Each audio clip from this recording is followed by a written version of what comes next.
اس وقت خطرہ پیدا ہو رہا ہے کہ کیا ہوگا، کیونکہ متحدہ عرب امارات کی وزارت خارجہ کی طرف سے کہا گیا ہے کہ ایران کی طرف سے جو حملے کیے گئے ہیں متحدہ عرب امارات اس کا جواب دینے کا حق محفوظ رکھتا ہے۔ یہ ایک سیریس ایسکیلیشن ہے اور جو ملک ہے یعنی متحدہ عرب امارات اس کی سیکیورٹی کے لیے ڈائریکٹ خطرہ ہے۔ متحدہ عرب امارات کی طرف سے یہ کہا گیا ہے، اس سے پہلے بھی یہ خبریں سامنے آتی رہی ہیں کہ متحدہ عرب امارات دیگر عرب ممالک سے اس بات پر ناراض ہے کہ جب ایران نے سب سے زیادہ حملے متحدہ عرب امارات پر کیے ہیں تو دیگر عرب ممالک نے ایک مشترکہ ڈیفنس کیوں نہیں پیش کیا ہے، جبکہ کچھ دن پہلے متحدہ عرب امارات اوپیک سے بھی علیحدہ ہو چکا ہے۔ یہ خبریں واضح طور پر سامنے آتی رہی کہ متحدہ عرب امارات اور سعودی عرب کے تعلقات اچھے نہیں ہیں، چاہے یمن کی صورتحال ہو، سوڈان کی صورتحال ہو یا پھر اوپیک کی صورتحال ہو، معاملات ٹھیک نہیں نظر آ رہے تھے۔ اور اب جب کہ حملہ ہوا ہے تو معاملات آگے کیسے بڑھیں گے، کیونکہ فائنینشل ٹائمز کی خبر کے مطابق جب ایران نے متحدہ عرب امارات پر انتہا سے زیادہ ڈرون اور میزائل حملے کیے تو اسرائیل نے متحدہ عرب امارات کو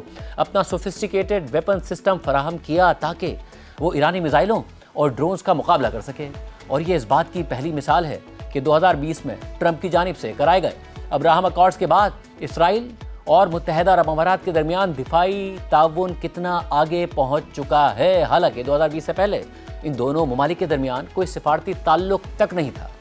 دو ذرائع نے فائنینشل ٹائمز کو بتایا کہ اسرائیل نے متحدہ عرب امارات کو سرویلنس سسٹم بھی فراہم کیا ہے جس سے ایرانی ڈرونز کو 20 کلومیٹر دور کے فاصلے سے ڈیٹیکٹ کیا جا سکتا ہے۔ اور اس کے ساتھ ساتھ دو ذرائع نے یہ بھی بتایا کہ اسرائیل نے متحدہ عرب امارات کو آئرن بیم لیزر ڈیفنس سسٹم بھی فراہم کیا جو اسرائیل حزب اللہ کے راکٹ حملوں کے خلاف استعمال کرتا آیا ہے، اور یہ laser system short range rockets اور ڈرونز کو تباہ کرتا ہے۔ اور اس کے ساتھ ہی ان دفاعی آلات کے ساتھ درجنوں اسرائیلی اہلکار بھی متحدہ عرب امارات بھیجے گئے تاکہ انہیں آپریٹ کر سکیں۔ اسرائیل نے مغربی ایران میں متحدہ عرب امارات کی طرف میزائل لانچ کرنے کی تیاریوں کی انٹیلیجنس معلومات بھی شیئر کیں۔ یہ بات واضح ہو